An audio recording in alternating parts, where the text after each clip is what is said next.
પણ કોઈ જોવા જ નથી આવતું। આ વોટ લેવા આવે તારા આપણા ઘેર આવે, પછી વોટ લઈને નહીં જાય, પછી કોઈ જોવા આવતું નથી। તો આંગણવાડી નિર્માણ ચાલી રહ્યું છે। 3 વર્ષ પહેલા આંગણવાડી નિર્માણ કરવા માટે આ શાળાનો કોટ તોડી નાખવામાં આવ્યો છે। માનું પાણી પડે છે ઉપરથી, પછી આ બધું તૂટી ગયું છે, કોઈ ઠેકાના છે નહીં। વ્યક્તિનું અકસ્માતથી અથવા તો કુદરતી મોત થાય તો એ ડેડ બોડીને ક્યાં લઈ જવી એ જ પ્રશ્ન ઊભા થાય છે।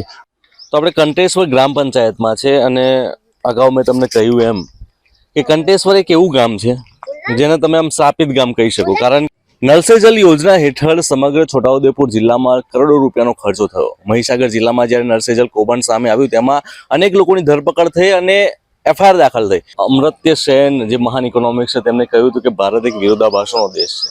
આ વિરોધાભાસ એટલા માટે દેખાઈ રહ્યો છે કારણ કે હું ગઈકાલે અમદાવાદથી આવ્યો ત્યારે જોયું કે કોમનવેલ્થની જ્યારે તૈયારીઓ શરૂ થઈ રહી હોય ત્યારે બહુ મોટા પાયે 10-10, 15-15 માળની બિલ્ડિંગ્સ બનતી હોય એવું મેં દ્રશ્યો જોયા। અને આજે છોટાઉદેપુર જિલ્લાના કાળી તલાવડી ગ્રામ પંચાયત ખાતે આપણે આવ્યા છે અને ત્યાં પ્રાથમિક સુવિધાઓના નામે અહીંના લોકો સાથે કેવો બધો મજાક થઈ રહ્યો છે એના દ્રશ્યો આપણે તમને દેખાડો। એ શરૂઆત અહીંયાથી કરીએ આપણે।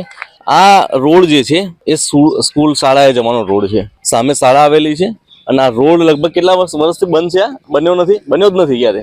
આ રોડ ક્યારે બન્યો નથી। આ બાળકો દરરોજ અભ્યાસ કરવા માટે જતા હોય છે